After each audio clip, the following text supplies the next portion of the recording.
Good afternoon, everyone. We are in this fresh episode of the Property Show. And we are in this panel, we are having Mr. Rajat Mohan. He's the senior partner of AMRG. He's a well known GST expert and has expertise in real estate matters. Then we are having Mr. Vishal Gupta. He's the managing director of Ashiana Housing. He has projects in Gurgaon, Neemrana, Bhiwadi, and other areas as well. We are having Mr. Manoj Lodha as well with us. Mr. Manoj Lodha is a former president of Naredco Karnataka. Then he's managing director of Yash Developers. He has his plot projects in Bangalore, Mysuru, and Hubli.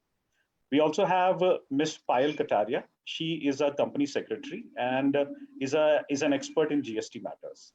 The session will be moderated by E. Jashi Kurup. She is the editor-in-chief of MBTV and is a veteran real estate journalist having more than 3 decades of experience. Now over to you, Jashi. Thank you.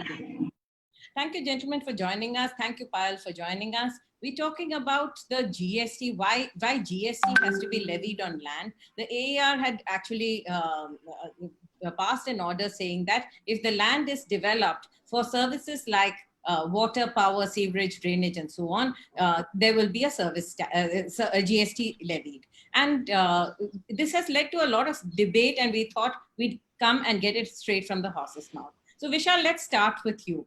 Land was something that was exempted from GST. But when this land is developed and sold to consumers, it attracts GST. Let's get the developer's perspective first, and then we'll go to the tax experts. Hey, Jashi, it's a bit concerning. I think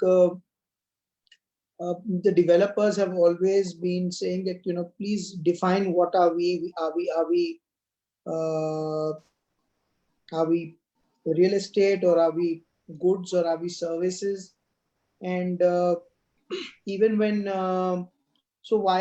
there's always this duality of cost, where there is stamp duty. When it's taken, it's considered non-movable asset, and when it comes to GST, it's redefined as a service or a tax. So I think the government I think, is there fairness, or is there a way and method that the government is kind of trying to always find to levy an additional burden of tax on the home buyer or on the plot buyer is something that I think we need to really look into. My concern is really there is this a matter of convenience, the interpretation and the change of law, or is it and when it comes to that, do we really kind of just have to succumb to that pressure? And even when the court is interpreting it, is there a tendency to be pro-revenue?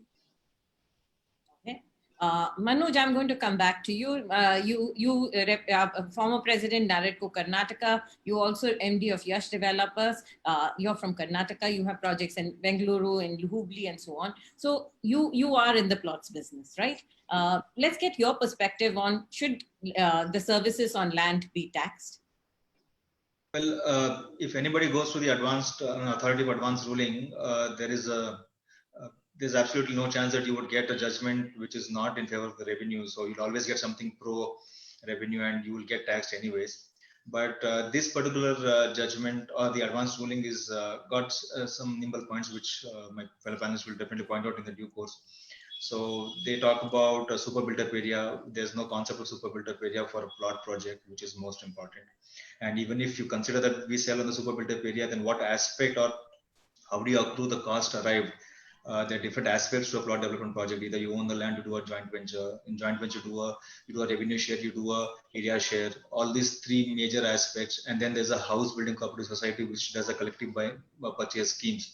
So broadly, these four aspects, and each one we have to sit and analyze, and where we really stand with our projects, and is it really applicable or not? And of course, this is being challenged in the High Court. And again, I mean, most of you would know, but I would, the cost of reputation in Karnataka, we've had AR in the case of marquee spaces for a revenue share part, which again, they said whatever revenue share that the joint the development partner gets is his consideration, which is subject to tax. again, that is being challenged in the High Court, so which we believe will definitely get struck down, and there's no question of any tax on the land transaction. That's the stand we have. Rajat, then if land, actually the question that is being debated is land taxable or non-taxable? If you service the land, I mean, just raw land is not, it does not come in the purview of GST. But the minute you do something to that land, it becomes, does it attract GST? Was that the spirit of the law from the beginning?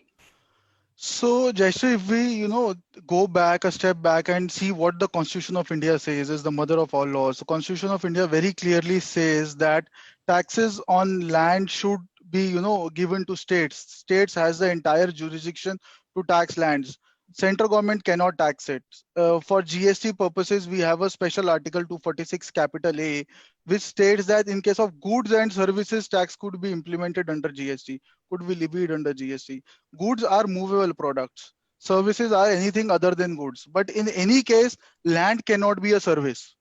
Land is not a service. If the land, if the 95% of land on the cost of land, you implement only 5% of cost towards drainage or, toward roads, towards electricity, and then you tell a developer, ki, no, entire thing is a service. Entire 100% we want to tax under GST. So I was just trying to, think about, let's suppose I sell a 10 crore rupee plotted land. On that 10 crore rupees, first of all, I pay a stamp duty to a state authority. Then out of that, 33% my GST says will be allocated towards land and 66% is towards services. Then you say on 66%, meaning thereby on 6.6 crore rupees, I will again have to pay GST, meaning thereby 10 crores plus 6 crores. Almost on 16 crores of value, you are paying tax to one authority or the other, whereby your total consideration was meager 10 crore rupees. So this is a problem in law. I think the Constitution is very clear on land. There can be only one tax. There has to be through municipal taxes. State governments has to do it. But GST, somehow the way ARs have been functioning, Manoj very rightly pointed out, he have been working day in, day out with the chartered accountant, that the way, if the moment you go to AR, one thing is sure, the decision on day one, filing the application, what your decision would be. You are going to lose the case. I don't know why people are filing, whether consultants are filing or developers are filing. Manoj will never file any application in AR, I'm 100% sure. So they are losing all the cases. So they believe that this was to be taxed, but I don't think Constitution permits that. But for a developer going to High Court and going to Supreme Court, and fighting this case is very expensive. Absolutely. Expensive and time consuming. So time consuming also. We have a financial closures and project closures. We can't wait for the judgments to come and then plan the taxes. It's just irrational. Absolutely, because the taxes are to be paid on the raising of an invoice. Rightly said by. The moment you raise an invoice, you have to pay a tax. He cannot wait for 3 long years to get a judgment. Now, any notice that he gets, it's to be paid by a developer. He cannot go back to his customer saying, please pay. Yeah, you wanted to say something. While, so definitely whenever there is a question of go on. Yeah, GST on land, then definitely, should I speak? Yes, please. Yeah. So of course, whenever there is a question of taxing land under the GST, of course, the mother of all law, that's the Constitution, it of course do not permit actually the taxing the land, because it is under the jurisdiction of definitely in the state. You are paying stamp duty on a particular transaction, then how you can tax it under the GST? This is one another question I would like to ask. If, for example, my land value, or I'm paying a stamp duty on 1 crore rupees, then it means I have fully paid a tax under the say state jurisdiction. Then how on that amount you can charge GST on me? So this is the one fundamental thing which I think even the state will not agree. If you ask them that this point is not under jurisdiction, I think there should be the fight among the state and the center also, that how you can say that this part belongs to the GST. So the whole amount actually belongs to that stamp duty part. So it means we have to make us very much clear that this whole transaction is with respect to the land and we are paying for the land. Absolutely. And actually, the GST had called out that there would be abatement on land. So now coming back and saying that you're paying, providing services on land, raw land doesn't make sense. It wasn't a question of raw land; it was on real estate, and real estate was divided into land and built up, and that's how the spirit of the law had started with. So this change has come in an AR in one state. Is it applicable across states now? Is that how it works? So ideally, the way GST law has been framed, the moment a person gets an AR ruling, it is specific to that individual. So that ruling would be applicable only to that developer and only to his relevant tax officer only. But you mark my points. In a few months back, there was a judgment that GST is to be made applicable on the director remuneration so paid. This was a Rajasthan AR ruling. The moment it was passed, there was nationwide, there was circulars, there was notices to taxpayers saying that give me the details of your remuneration, I have to charge GST. This was an absurd ruling. But even an absurd ruling, when you have in a black and white, there are some reasons to be given in ruling. It's not a one-liner ruling; it's a three-pager ruling. Some absurd, things have been given. How much time will it take an officer not to quote this ruling, but to quote only the reasons and issue me a notice? Please give me all the details. It does not take any time for him. So it is not applicable all over India. It is applicable only in that AR, that particular person only. But you may tomorrow get a notice. And that is this year. So what is the real estate body doing? Manoj, what is the real estate body doing so that you can raise this and make sure that you don't get tax receipts from tomorrow? I are not trying to understand the judgment first. That itself, we are not able to understand, because they have cited Nane Construction's Supreme Court judgment in that, which is a completely different scenario to what the assessee in this case has represented. Now, Nane Construction is a collective investment scheme where you collect deposits from the public, then buy land, get the approvals, then sell a developed plot. In this case, it's a developer who has his own land already. He's developing it and selling it. There's no way both the transactions are the same. There's no identical transaction, or you can't substitute one for other. So what citations are given to what judgments have come out is still difficult to comprehend. And what are we doing about it? As Rajat said, it's not applicable, but it's a very wrong precedence. We are representing, trying to really understand first. We have a legal cell which will represent on this case. Okay. Vishal, what about the in Haryana, in Rajasthan, where you operate? What are you guys doing here? Have you taken cognizance of this? So, Jashi, I think it's a very recent ruling. I don't think the developer body has made up its mind clearly on the next step. Well, see, as I look at it, it's at least till we don't get an order, it's a fair play for everyone, right? So it's across the board. Now, whether the buyer will bear it or the developer will bear it is a market driven force. At the end of the day, there is so much somebody is willing to pay for it or not willing to pay. So it's an end cost that is always determined. So normally, when we talk to tax people, they'll talk, oh, why are you bothered? It's a pass through.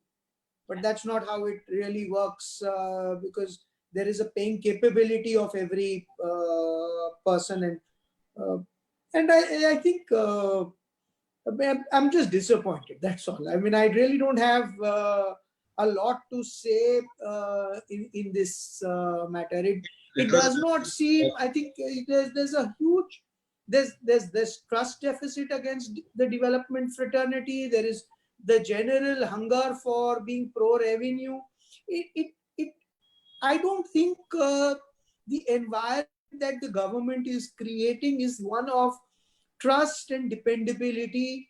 Whether and it's nice to hear things, but when we actually experience it on ground, there is no confidence boosting effort that we as a developer fraternity feel to be getting from the government. And I think. Is it going to hurt a large part of the industry, and real estate being such a large job creator? Is there going to be a big impact? I think, more than the tax itself, the messaging that we are sending out into the system is something which is very frightening. And specifically look at a lot of people, Rajat talked about it, people who sold plots and suddenly now there's a retrospective impact on tax, and there's going to be a huge amount of hue and cry between the developer and the end user. Both have their points. The end user is saying, I didn't budget this, and so is the developer saying, I mean, this is going to go out of my profitability. I don't even have that kind of margin today. So what's the balance? How do we deal with such ambiguity? And how do you do business in this kind of an environment is going to be the concern. So my underlying concern with orders like this is really the ease of doing business that the government is really talking about. Are we really walking the talk? Also, let's look at it like this. Real estate, everyone, you've seen two big bankers saying that real estate must drop prices and sell their stock. There have been two government ministers who have said drop the prices and finish selling your stock. But the reality on the ground also is that real estate, is it heavily overtaxed? Payal, what do you think? In terms of taxes, 20 to 35% is actually the taxation component of real estate prices?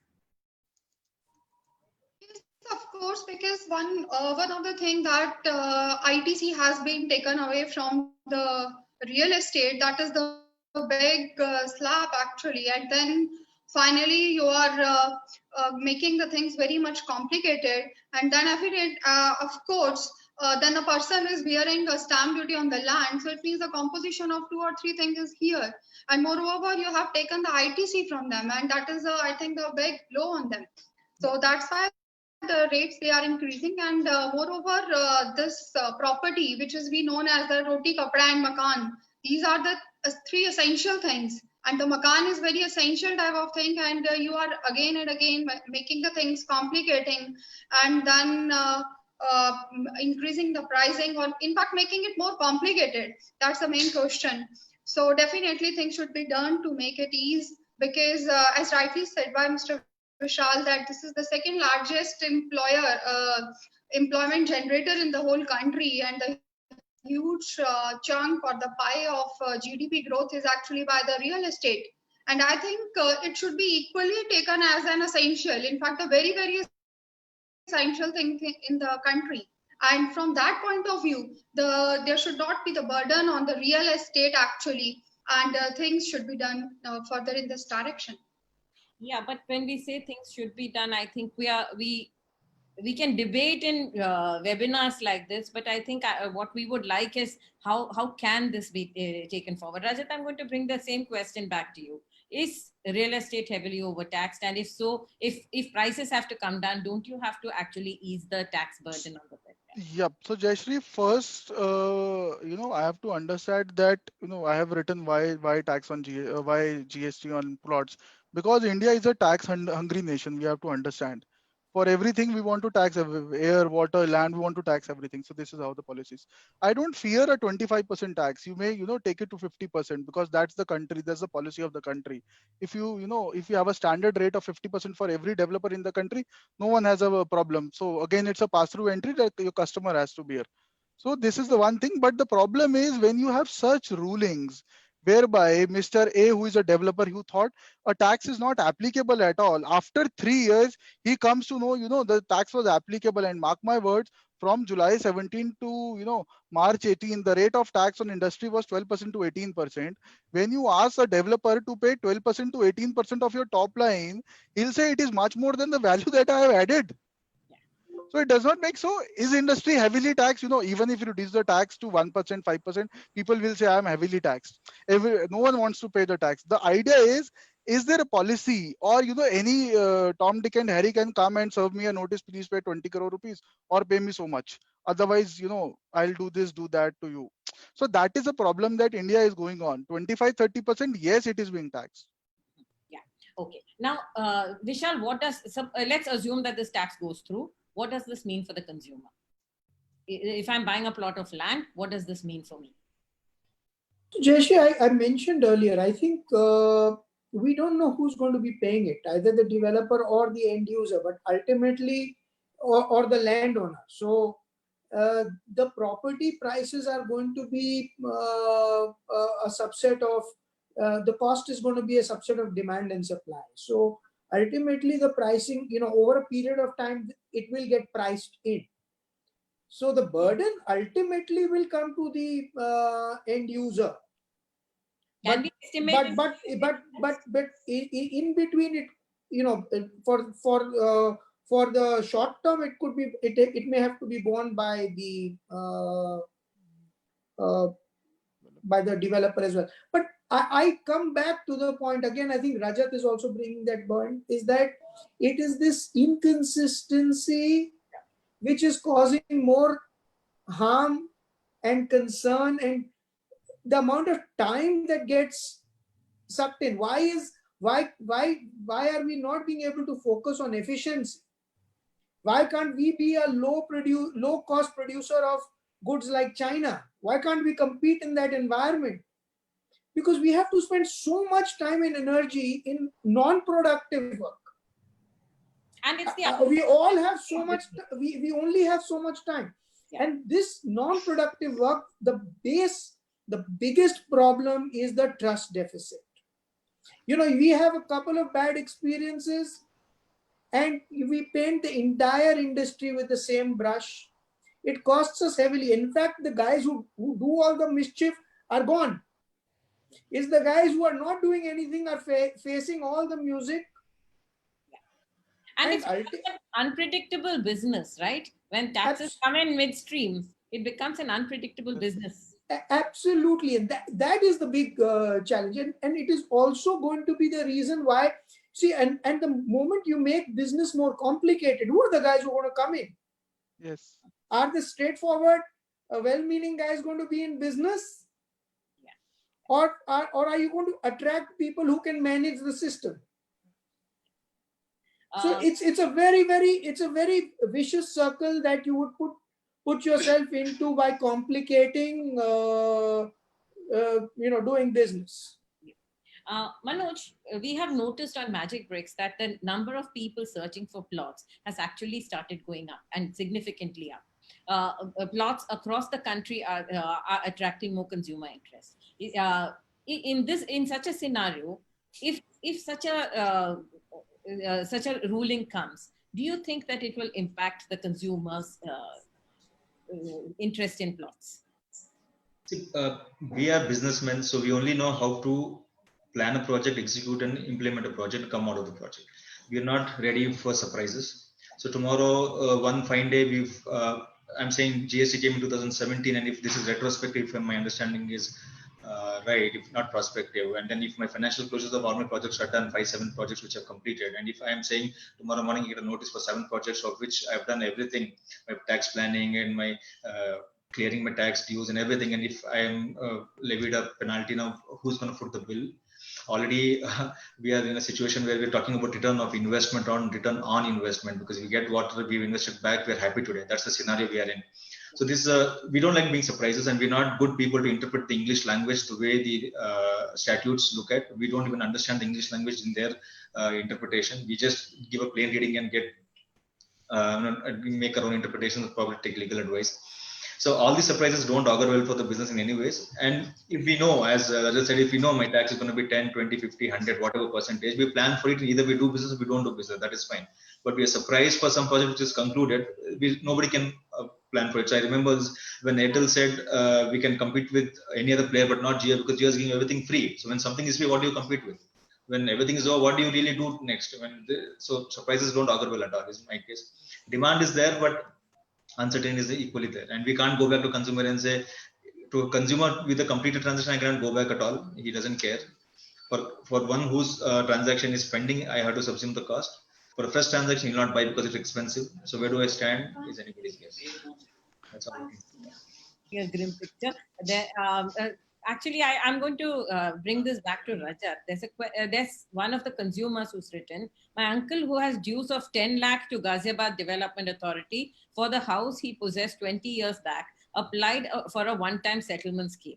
There, the GDA is charging him GST. Is it legal? This is the kind of issue that comes up. It's a one-time settlement today, and it was bought earlier. Can the government actually start to... So GDA ideally is registered under GST. These government authorities are required to pay taxes on goods and services only. Yeah. Now the problem is, for an authority, you think that the authority does not work. The person signing is only a flesh and blood person like you and me. So for me or for you, I don't want to take a responsibility on myself that whether this is goods or services. In our own panel of 5%, if we ask whether the Gujarat AR ruling was right or wrong, someone will say right, someone will say wrong, and these two gentlemen from the authority said it is absolutely right. And most probably this will be challenged in appellate authority. Appellate authority will also say it's right. So all those intelligent people who had the full knowledge of law, they said this is to be imposed. I am saying not to be imposed. For the moment I go into an officer of GDA, why will I like to say that this is not taxable? And then someone from CAG points out, Comptroller and Auditor General, that this was taxable. Why didn't your officer didn't tax it? So they find it very easy to issue an invoice for 1 lakh rupees or 10 lakh rupees plus 18% GST. So it's only a matter of convenience. They don't even go to ARs. They themselves are ARs, and they decide, let's tax them. Let's see what is to happen. Okay, I'm going to actually take a quick round of these things from you, feedback from you. With an order like this, what is the next step? Rajat, what would you suggest that the builders should do? So builders should take very strong action against this. I think they should so they cannot go against this order because this order was not given in for them, but they should immediately approach the GST council or the GST officers, the state GST officer. We have a commissioner in every state, and tell them, look boss, this is the ruling, but this ruling is wrong because of these reasons, and don't issue any notices to developers of their area, their jurisdiction, the regional associations that we have or the national associations we have. I suppose FICCI, SOCHAM also have a role to play, whereby these things should be brought into the notice of especially GST policy wing immediately. Because for example, in case of GST on director salary, they have already come out with a very, very detailed circular, not saying that the ruling was wrong, but saying that this is not what is to be done. You should not apply GST on director remuneration. So we should eye a similar kind of circular from GST policy wing. Vishal, is this something that the developer body... Just one point more, whenever we talk to officers and say, this is the wrong ruling that has come, they always come back and say, but no one represented. If we feel this ruling is wrong, the community should come forward and at least write a letter. Many times they say we don't have even a single letter based on which we can issue a circular. Mm-hmm. And I think the reason why we picked it up so early, even I know that this is way too early. It's an order that was passed a few days ago. But the fact is that we did not see the developer community responding, and that's why we decided to pick it up and say bring the developers as well as the experts and say, what is it that you have to do? I agree. The media also has a role to play. The moment advertise it, many people, smaller or bigger, will go to their associations, and single-handedly a person may not appoint a tax council for doing this or advisor, but as a community of 1,000 developers all over India or 2,000, they can go out and represent to government. They'll have a say. No, Jayashree, we are certainly, I think, evaluating it in CREDAI. And once the team reviews it. But I think more than anything else, I think we all look at certainty of law in trying to do business. So there is always going to be that, catch-22 versus, fighting for the right cause versus, accepting things as it is and moving along with certainty. So I think it's going to be a tough call for us as a fraternity to take, but I think we're going to work towards the same and take a call. Right. So Manoj, what is the next step for you? The same thing. So there are different types of transaction with respect to plotted itself, which I enumerated earlier. So if we can get clarity on each one of them specifically from the department, there's no question of any ambiguity. So we're trying to represent with those clarifications and trying to incorporate all the different aspects of a transaction and then see if we can get a clarity. We have a legal cell at NAREDCO which is working on this, and as recent as about 2 days ago we met and then we discussed the very topic. we are getting all the inputs in place and will represent shortly to get clarity on this. Yes. So clearly, there is an intent from both CREDA and NAREDCO to make a representation against. So many for survival, So Actually, I want to add something here. Yes. Yeah, even as per the Constitution of India, we have a right to make a representation. And even in the Constitution, when this body of GST Council is formed, actually they were asked or they are meant to create one grievance cell, particularly to listen to the problems of even the citizens. If with respect to this revenue law, if there are certain difficulties, at least they should frame one committee and there should be some representation before that them too. So I think the representation should also be given to the GST Council, being our constitutional right, so that this matter of AAR and the ruling of which was declared a few months back only in the month of May, so that the corrective actions can be taken. And similarly, just like on the director's remuneration, one clarification was came.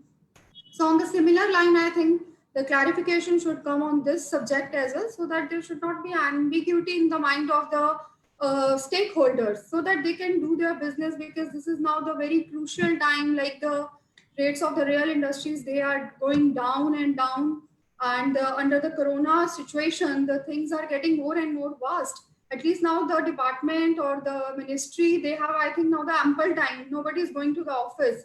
The time which they spent in the travel, now I think they should spend that time thinking about the real estate. So that's the right time for them. I think there is another stakeholder who's very worried about this. And if I've got feedback so far, it has been from consumers. And I'm going to direct one of them to you, Payal. There is Kavita Mohan who says, I have purchased an industrial plot from a developer in Haryana. All payment is made, but registry is pending. Can the government ask for a GST at 18%? Yeah, because this is the commercial property. So under, because as I told you that there is a categorization, like you have a residential, you have a commercial, they have categorized the whole real estate into the two parts, because they have to take care of the residential in some another way, and they have to take care of the commercial in some another way. That's why when it's coming into the ambit of the commercial, then the scenario is altogether different, and the GST is applicable on that. Yeah. And actually, Rajat, there is another query from a consumer. If I have purchased a property 2 years back and I'm still to pay some installments of the plots to the developer, is he liable to charge GST on the remaining amount? Because of this ruling on plots? Yeah. Yes, because this ruling, so we have to understand, there is no notification on this. There is no change in law. The authority has only interpreted the law, which has not changed since 1st July 2017. If this ruling goes through and the developer community accepts this, then they will have to pay full tax from 1st July 2017. The rate of tax from 1st July 2017 to 31st March 2018 was as high as 12% to 18% with input tax credit. They are now not permitted to take any input tax credit. Thereby, there will be flat rate of 12% to 18%. Post that, government has reduced the taxes to 1% and 5%, which, the way ARs are going, they will say 1% to 5% is for a constructed building. And because this is not a constructed building, thereby we will fall into the residuary category, which is 18%. This is the next judgment that you may see from AAR. But this, they call it to be a construction of a complex building for sale. Yes, they are, as of now there. But I'm just, predicting if you go out with if you go to authority with the, question mark this, that what would be the rate of tax, there is a 90% chance that rate of tax will be 18%. But what is the super built-up area of a plot? That we'll have to ask those gentlemen. Actually, the thing is that any new law, whether it's RERA, whether it's GST, and we predicted this way back in 2017 when I moderated a RERA and GST summit. At that time, we said that a new law is always subject to interpretation. But I think one of the reasons why we picked this up today was because we believe that the stakeholders themselves have to raise their voice for or against interpretations. And the fact is that it will be interpreted again and again. But just because there's one interpretation, the rest of the officialdom is picking it up. But the rest of the stakeholders, in many cases, sit back and wait for things to happen. And that's where we thought that it's important to give you a nudge and say, hey, what are you guys doing about it? Right? There are, I've got individual grievances also heard under the council, or forming a committee is easier to be heard. I think what Sheikh Naima is saying is that can the buyers themselves form associations and go to the GST council and protest this? Absolutely. Is it possible? It is absolutely. You must. It is not possible. You must, and you have a right to be heard, and they have a responsibility to hear you. Yeah. You must approach, even if as a single person you write a letter, they have a responsibility. They may be getting thousands of letters every month. They may not discuss that. That is their responsibility. But you have a right to say this to your GST council. If you are able to form a big association, then of course you will be heard. Okay. And that's something that every RERA regulator has been telling us, that if individual consumers come one by one, it's very difficult to solve the problems because they don't have enough voice there. But as a body of consumers, if they start raising their voice, it is much easier to handle it. And that's what RERA is doing. That's what many class actions are all about. So today, if the consumers raise their voice, you as consumers, and I'd like to address every one of you who's logged in right now. Normally, we have over 1,000 consumers logged in when we do these shows. And I would like to address the consumers and say that it's not only, don't wait for the experts or for the developers. You are also going to be party to it. And if you have a problem, you should also raise your voice. There are two more questions. Jayashree, I want to add one thing here. Yeah. Like the individual must realize that we have a constitutional rights, and every individual is very powerful if we read the Constitution of India. So if all the individuals are getting together, then you can just see the strength they will get if they are together, and together they are using the constitutional rights, and definitely they can speak to the GST council and they can take their matter before them, and together they can do miracles, I think. But actually here, the thing is what Vishal has said.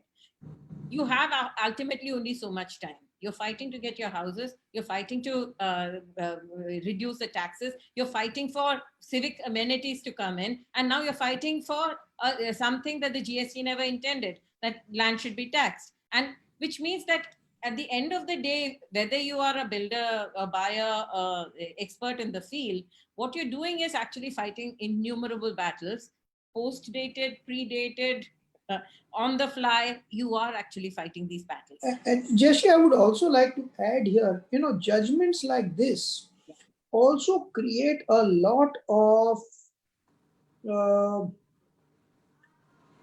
discomfort between the buyer and the developer. Absolutely. Because these kind of retrospective, so it's an interpretation which Rajat clearly pointed out, but it's a 3-year too late an interpretation.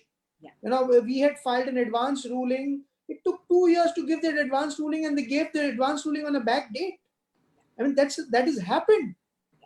Now, these kind of things are going to, and they create so much bad blood between the developer and the buyer. Yeah. It is creating lot of unrequired stress and tension in the system. So I think post RERA, the consumer doesn't really have to fight for all that he's been promised, because those who are in business or doing multiple projects really get what is promised. But it's difficult to convince a customer. That's a different aspect. But whatever is promised on paper gets delivered. Otherwise, you really can't survive with all the laws against you, stacked up against you. You have a Consumer Protection Act, you have RERA, everything else against you. So you better deliver and deliver well. So consumer really these days doesn't have to fight for what has been promised on paper, on the brochure for a project. Manoj, I would disagree. The number of people who have said that they've got orders which have not been executed. So the consumer's fight is still on for things that happened pre-RERA. But for the ongoing projects at the time of RERA implementation, yes, there are a lot of lacunas, and that's a different era that we were in. This is a new era.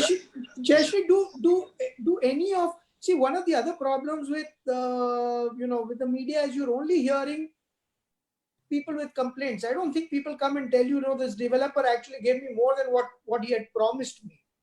I don't think that is that something that you hear very often. Vishal, I think we are one medium. MBTV has actually picked up good news is big news, and we have actually highlighted where things have gone right. I'm not very sure that's a very large quantity picked up by the media, and it's fine, because happy people are not really going out and speaking about it. That is the problem with and you talk to a policeman. Obviously, the guy who has a problem goes to the police guy. He's going to be cynical because he's seeing the world like that.